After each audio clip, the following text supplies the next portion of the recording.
Hey guys, what's up everybody? Welcome or welcome back again to another video tutorial from the Apex Academy of Mathematics. We're learning the language of the universe begins here.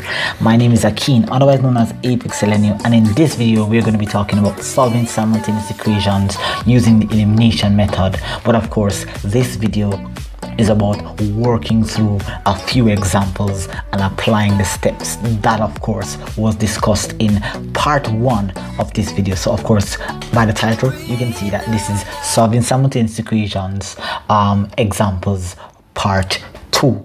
All right, so make sure that of course you stay tuned for the entire video to make sure that you get full value and full understanding from the content. Of course, we are not going to be just going through and explaining the steps. We are going to be just running through some examples, so make sure that you have your pen and paper out, and of course do me a favor, drop a like on this video, and of course previous videos if you have watched it and you've enjoyed it, drop a like on the video. Of course, smash the subscribe button below, and of course turn on your post notification bell.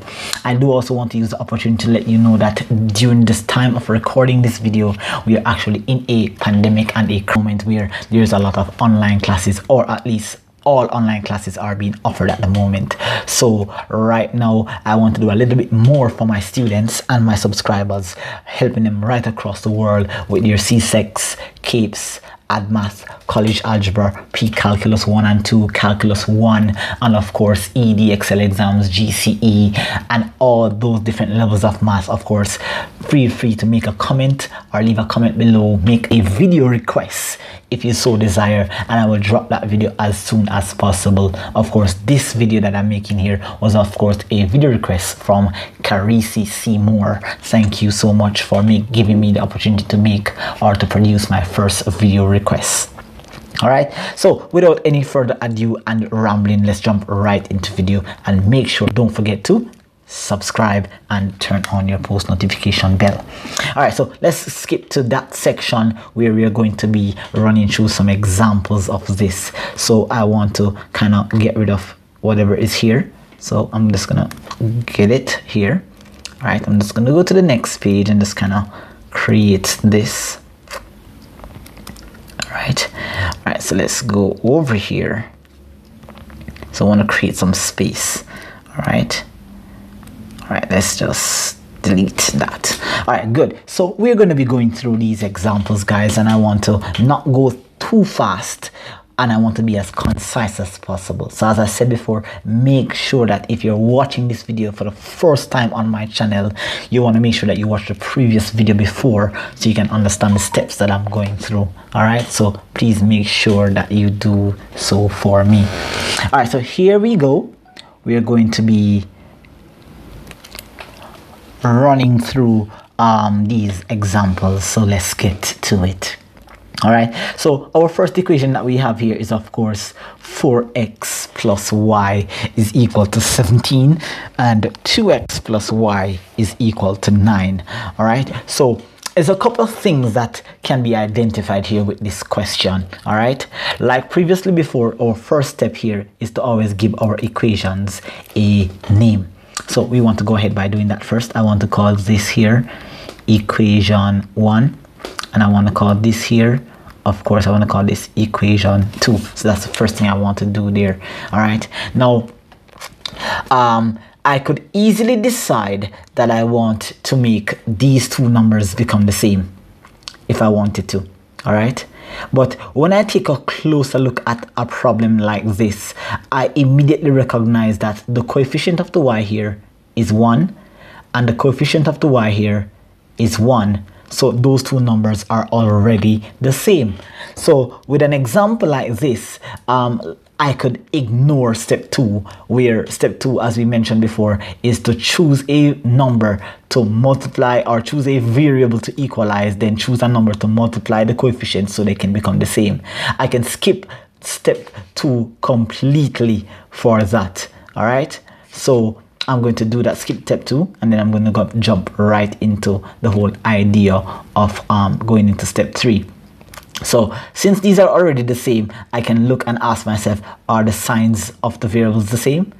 Yes, in this case, they are the same. And of course, checking back the rules, if the signs are the same, we're going to subtract equation 2 from, of course, equation 1. So we're going to do that. So we're going to take, we're going to say 4x minus 2x. Let's write it down for you. So 4x minus 2x, pardon me, it should be 2x. And I'm going to say, of course, positive y minus y.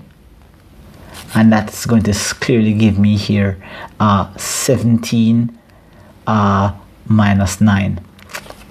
All right, that's going to give me that part. Okay, now this is, of course, another error here. That's supposed to be 2x. Okay, all right, so 4x minus 2x is going to give me 2x. And of course, y minus y will disappear. And 17 minus 9, that's going to clearly give me a nice result of 8. All right, so when I divide both sides of the equation here by, of course, 2, I'm going to simply get x is equal to 4. Nicely done for that one. All right, so this is a shorter problem than usual. All right, so now that I've gotten x is equal to 4, like step 4, I'm going to choose the equation between 1 and 2 that I have to substitute 4 for x in. I would like to use equation 2 because I only have this small number 2 here and this number 1 here to work with, so it's easier. This number is quite big and this number is quite big, so I want to avoid that equation. But if you do decide to use it, you're going to get the same answer, no difference. All right, so here I'm going to, let's write, I'm going to sub the number 4x in equation 2. So in dot dot dot equation 2. Right, so let's do that. So equation 2 says 2x, so since x is 2, it's going to be 2 times 2, and I'm going to have plus, I don't need to write 1y, I can just write y, and that's equal to 9. Okay, so 2 times 2 here is 4, and 4 plus y is equal to 9. So bringing this 4 to the other side, or I could simply say subtract 4 from both sides, I'm going to, y is equal to 9 minus 4, and nicely that y is actually equal to 5 here. Okay, so I've gotten x is equal to 4, and of course y is equal to 5. So I need to make a little box in the corner, as I always suggest for full marks. X is equal to 4, and of course y is equal to 5. I'll put that in a nice little box for your solution. All right, guys, so that is how you pretty much work a simultaneous equation using that method. Now, that question was quite easy. Yes, that question was, of course, very, very easy because the coefficient of the y was actually quite straightforward there, 1. So it wasn't a very difficult problem. So I'm just going to simply go over here to, of course, this section right here. So for example number 2. All right, so basically when I chose these questions, I did not even recognize that the values of the examples are always the same, but I'm going to kind of alter the questions here to demonstrate the effectiveness of using the elimination method, and of course making sure that you understand the concept at the same time. So here what we have 5x plus 2y is equal to 13, and x plus 2y is equal to 9.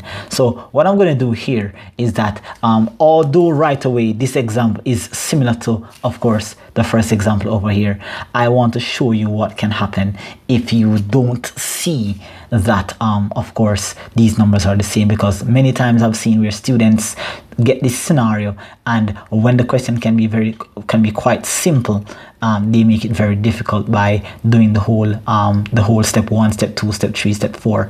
In these examples that I've written here, which of course I did not recognize at the beginning here, that these examples is basically avoiding step 2. It's avoiding you multiplying, but you can of course still apply step 2 by choosing, instead of choosing to equalize the middle term, we can choose to equalize the first term. So that's what we're going to be doing here. All right, so right away I recognize that I would like to make this number remain as 5, and I want this coefficient here, this coefficient right over here, to become 5. So the LCM of 1 and 5 is 5. So easily I know that for this to remain as 5, I'm going to have to, of course, let's name our equation. This is equation 1, and I'm going to multiply this by 1, and of course this is equation 2, and I'm going to multiply this equation by 5. All right, because 1 times 5 will make this remain as 5, and of course 5 times the coefficient here, which is 1, is going to give me 5. So when I've done my multiplication, these two numbers will become the same. Okay, so 1 multiplied by all of this up here, all of that there, is of course going to be simply 5x plus 2y is equal to 13, and that becomes equation 3. And then at the bottom here we have 5 times x is 5x, and 5 times 2y is of course 10y, and that's going to simply give me 5 times 9 is 45, and that's going to give me equation 4. Okay, nice. So we've applied step 2, or step 1, step 2. All right, so we're going to go to step 3. So now that these numbers are the same, now please bear in mind that in this example it's quite easy because this is a plus plus, this is also a plus plus, but there are situations where sometimes when you choose to equalize the x, these two signs are different, and a lot of students consistently think that they must always focus on the signs that are in the middle. All right, so in the previous video I made certain that I explained to you that you're focusing on the signs that are in front of the terms that you have chosen to eliminate. I've chosen to equalize the x terms, so I'm focusing on the signs that are on the outside here. All right, and clearly the signs are the same, so the rule says that we have to subtract equation 4 from, of course, equation 3. All right, and we're not just subtracting just the 5x, we're subtracting all the terms from each other. So we know that we can write this down: 5x minus 5x plus 2y minus 10y, that's equal to 13 minus, of course here we can see 45. All right, good. So that's why it's called elimination method, because 5x minus 5x is going to give us 0, and of course 2y minus 10y, that's going to give us negative 8y, and of course 13 minus 45, that's going to give us, let's see here, 32, negative 32. All right, so we want to move that equal sign and get it a little bit neater here. Good. All right, so we're going to divide both sides, of course, by minus 8.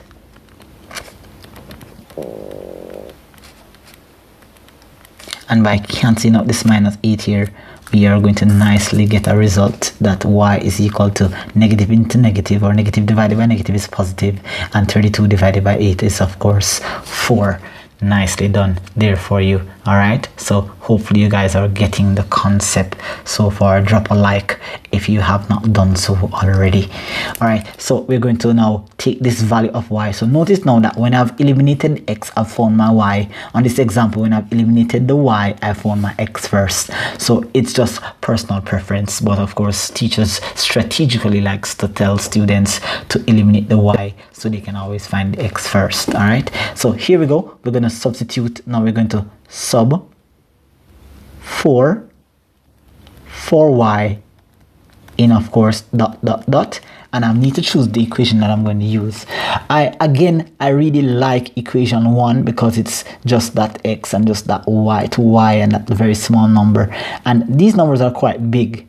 But for the purpose of this video, if I was doing the problem myself, I would just choose equation 2. But since as I used equation 2 over here in this example, I want to demonstrate that if I use equation 1 with a big number, it doesn't change that I'm not going to get my answer. I'm just going to have a bigger numbers to work with. But let's jump into it. So I'm going to substitute 4 for y. This time not 4 for x here. Notice I substituted 4 for x. I'm going to substitute 4 for y in equation 1. So 5x plus 2 times 4, because y is 4, and that's equal to 13, And so we have 5x plus 2 times 4 is 8. That's going to give us 13. I can subtract 8 from both sides. So I have 5x. That's equal to 13 minus 8. All right. And then I'm going to have 5x. Of course, is going to give us 5. And if I divide both sides by 5, I'm going to get nicely that x is equal to 1. All right. Nicely done. So now that I've gotten my x and I've got my y, I want to record my answer in a nice little box to get full marks. So x is equal to 1. I always record my x value first, and then I have y is equal to, of course, nicely here, 4. All right. So I hope you guys are getting the concept. Notice that the second example that we have done right here is a little bit longer than the first step, the first example, because the first example skipped out step 2 because I immediately recognized here that the coefficient of the y was the same. And as I said before, when I selected these questions, I did not realize that these questions have all the y values being the same, but we are altering the problem. All right, we're altering the problem. All right, now let's go into, of course, I'm gonna have to create some space here, so I hope you guys got that. I'm just gonna create some space here for the third and final example on this. All right, so let's get into it right now. So we're looking here at example number 3, which of course you can clearly see here is going to be 3x plus 2y is equal to 11, and 2x minus 2y is going to be equal to, of course, you can clearly see here is 2x minus 2y is equal to 14. So we're going to go back to the middle term, stick to our strategy, and I suggest and recommend that you always eliminate the y term. It's just a routine that you guys would prefer to follow. So of course, I'm going to call this equation 1. I don't have enough space on my right side, so I'm just going to write equation 1 here and equation 2. All right, I'm just going to leave the dot. Okay. All right, so that's equation 2. I don't need to do anything to the middle term because they are already the same coefficients. So this will cause me now to have to skip step 2. So why I did that, because notice my first examples had plus. My first example had plus, but here I have an example with plus minus. So that's why I've chosen this example here. So once these terms are the same, I can go to step 3 because I've already done step 1, equation 2, step 2. The numbers are already the same, so I don't need to do any multiplication. So step 3 now requires me to decide whether I add or subtract equation 2 from equation 1. Here, the signs are different. And of course, you know the rules that if the signs are different, we are going to add to eliminate. So we're going to be, in this example here, we're going to be adding, of course, equation 1 here to equation 2. All right, so we're going to have 3x plus 2y, or 3x plus 2x, pardon me, plus 2y plus negative 2y. I think I need to create some more space over here, so let's rewrite this for you. So we have 3x plus 2x, okay, then we have plus 2y plus negative 2y is equal to 11 plus 14. Hope you guys are seeing that. Plus 14, okay. All right, so 11 plus 14. All right, so 3x plus 2x is actually equal to 5x. And of course, 2y plus negative 2y, additive inverse identity, that disappears. And of course, 11 plus 14 is 25. Okay, so if I divide both sides by 5 here, I'm actually going to get x to be equal to 5. All right, so I've gotten x to be equal to 5. So now what I have here now is that since x is equal to 5, I can choose the equation here. In my first example, I chose equation 2 for the substitution. For my second example here, I chose equation 1 with the bigger number. But here in this example, what I want to do for you here is that I want to always choose the easiest ones. All right, so I always like my equation that I choose to be all positive with small numbers, but sometimes I don't always get what I want. So I'm going to choose, in this case here, I feel like I would want to work with equation equation 1, because since it's all positive and my number here is positive, I do not want to mess with any negative numbers here and make my life difficult. So what I'm going to do here is just replace this x up here, 3x, with 3 times 5. So what we have now is just 3 times 5. Oops, let's write our notes. Let's not skip any routine here. We're going to sub 5 4x in equation 1. Okay, so we're going to have 3 times 5 plus 2y, that's right up here, is equal to 11. Okay, good. So 3 times 5 is 15. 15 plus 2y is equal to 11. I can subtract 15 from both sides, because this is a plus 15, so I'm going to subtract 15 from both sides. So I have 2y is equal to 11 minus 15. I subtracted the 15 over here, so it disappeared, and subtract 15 on that side. So here we have 2y is equal to negative 4, and if I divide both sides here by 2, I'll simply get y is equal to negative 2 for this equation. Alright, so hopefully you guys are following. So to get my full marks here, I just simply like to do this neat little thing here, that x is equal to, of course we worked out x to be equal to 5, and we got y to be equal to, of course nicely, we got y to be equal to minus 2. Alright, so that really brings a wrap towards working these examples. I hope these examples were of benefit to you. I did explain the concept of adding both equations, subtracting both equations, choosing equations to substitute in. So hopefully that was, of course, beneficial to you. That brings us to the end of this tutorial video from Apex Academy of Mathematics. Another exciting one. Make sure that you watch these videos to its entirety, and that is the end of this one. So in the next video we're going to be talking about, up next is of course going to be substitution method of simultaneous equations, so do look out for that. And to get notified, of course, please smash the subscribe button below, and don't forget to turn on the bell, or else you will not know when I post my videos. All right, help get me to 1,000 subscribers as my first target. So this brings us to the end, and I will see you next time in another video tutorial. Of course, look out for my live classes for CSEC, CAPE, ADMAT, College Algebra, Pre-Calculus 1, 2, and Calculus 1. And of course, definitely, that is going to be to your benefit. Do take care, and I'll see you next time. Bye-bye.